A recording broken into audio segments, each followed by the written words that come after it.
Welcome to Chapter 5 on lifestyle trends and influences in the outdoor recreation field. So, these are the trends that we're going to focus on today. World trends such as immigration, longevity. We're going to talk about different demographic groups. We're going to talk about gender. We're going to talk about minorities. We're going to talk about people with different physical abilities, geographic factors, and technology. So here is a nice little graph for you to look at. This is some world trends. We have population growth, and this is pretty fascinating, but in developed countries, we don't have much of population growth. In less developed countries, there's a huge population growth. Transportation around the world has really changed, even in the last decade. This morning, I took a taxi, and about 10 years ago, that would have been how you got around. But now with Uber, with Airbnb, trains, planes, and automobiles, things have really changed. The growth of technology in the outdoor world could be its own topic, but we're going to talk mostly about cell phone and map technology today and education of people in the world and how that may impact their view and connection to the outdoors. Okay, so here's some really interesting facts about U.S. trends in immigration. This is from a recent study, but immigration rose in 2021 after our drop in 2020. And if you can guess, that drop in 2020 was due to the pandemic. But prior to that and after that, there has always been an increase in immigration. Excluding tourism, most people arrive in the U.S. are temporary workers, students are like on a J1 visa, or they're coming to be here with their family, and their family already is here. 13.6% of the U.S. Are foreign born, and they have immigrated here and are here to stay. We spend a lot of money on border security, and in 2020 that hit a high, and it's continuing to stay elevated. This probably won't go away until we come up with another tactic or strategy for border security and immigration. The numbers of immigrants turned away or apprehended at the border is 2.8 million, and that's the highest number since 1980. And if you think about that, you live in a country that has a lot of opportunity, and a lot of people look at the U.S. as a country that they could come to for these opportunities. Immigration officials removed almost 90,000 people from the U.S. And this was in 2021, and this is the fewest people it's removed since 1996. So we constantly are finding people that are potentially not here legally, and we are removing them from the U.S. I think when you look at our farming and agriculture, you potentially could argue that a lot of these folks are doing some of the work in the U.S. that not a lot of other people are interested in doing, and they do it well. So those are all our general trends on immigration. And I would just say most of the time we talk about, immigration as a negative thing, but the reality is it has a lot of positive attributes. Bringing people to the U.S., if they legally immigrate, they then pay into tax and Social Security. So I think that, there's two sides to this coin. One is people that are coming here and going through the right paths, and other people that aren't, but should potentially be given that opportunity, because then it benefits the host country. U.S. trends of longevity. This is just a chart you can look at and see that people are living longer. Our average age right now is 80 years old that people live to. If you think about some other trends in the world, you know, people used to get married really young because their life wasn't that long. And now people are waiting longer to get married because they're living longer. People in their 40s and 50s are the most active people compared to the mid 20th century. And these are people often, the older they get, you know, they still have money, they're still spending money. And even though they're maybe a little slower at outdoor recreation, they are participating in it. I thought this was a cool image. This is a graph of the United States, and these are the states that have the most longevity. So anything that's dark green, California, Minnesota, Connecticut, or a little bit darker, which is like Utah, and then a lot of New England, New Jersey, New York, Massachusetts. Everything in the greens is in the 80s. If you look at the other states, I know it is off the charts, but Mississippi, Alabama, and West Virginia are the lowest states.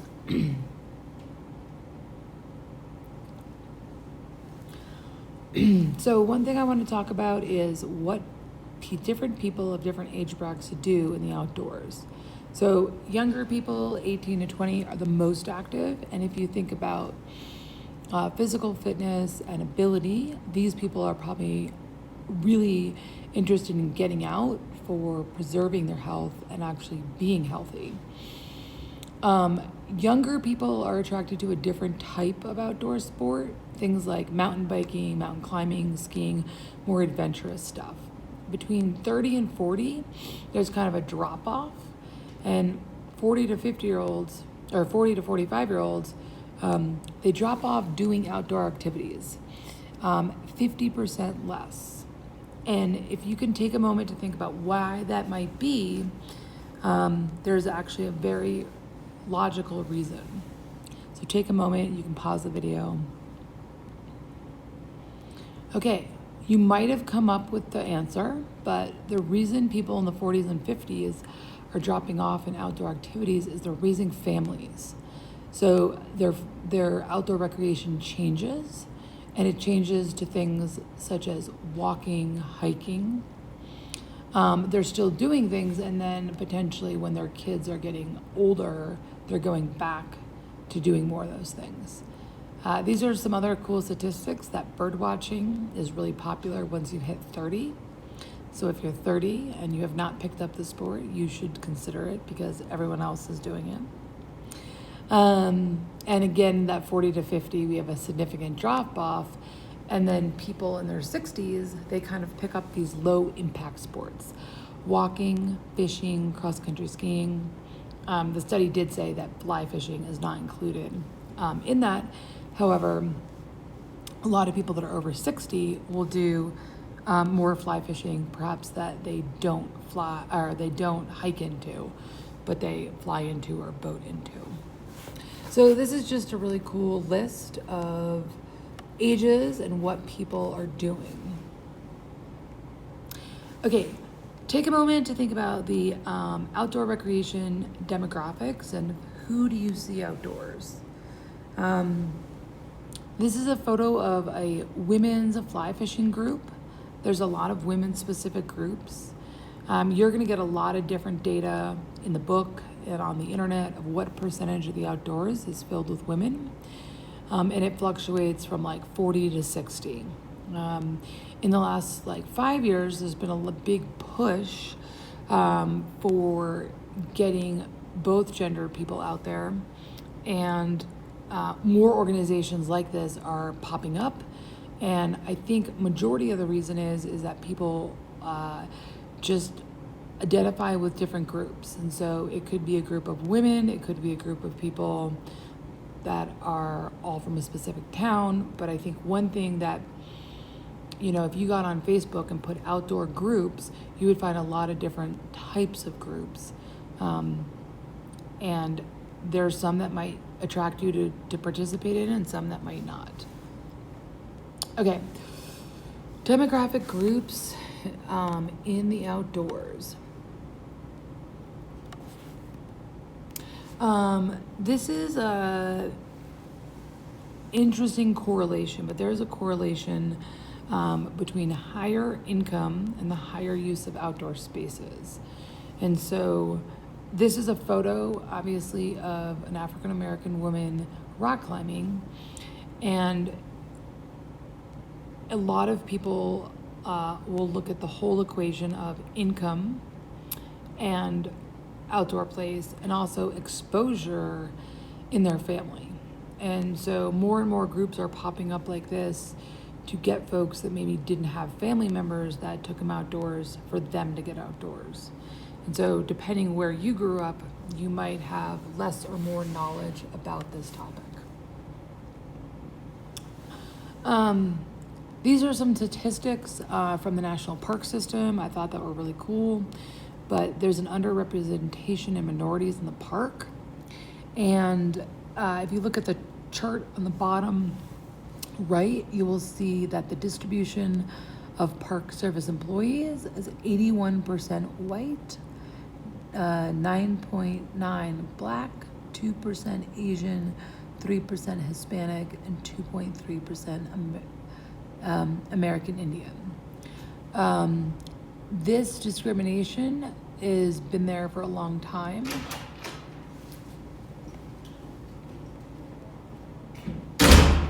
And you can also look at the chart at the top and see that 78% of people that are visiting the parks are white.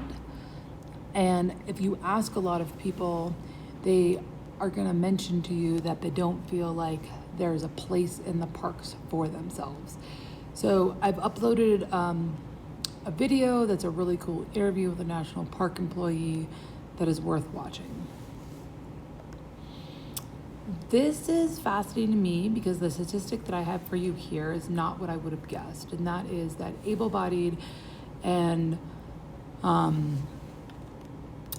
non-able-bodied people apparently have the same ratio of participation in the outdoors. The three barriers that they have are money, assistance, and time.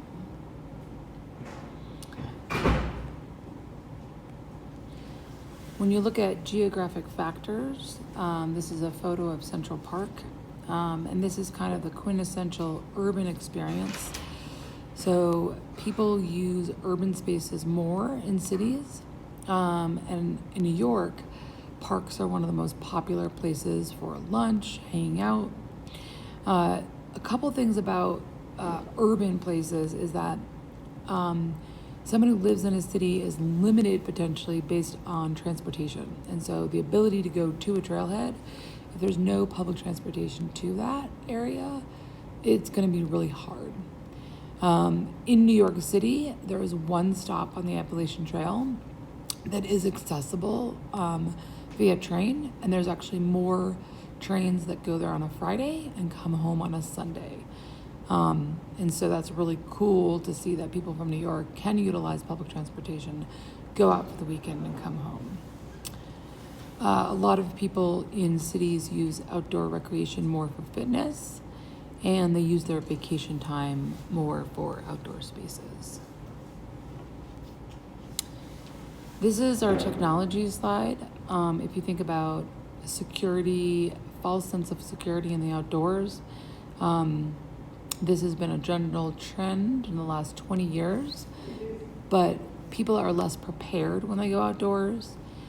People are putting maps on their phone instead of taking a map.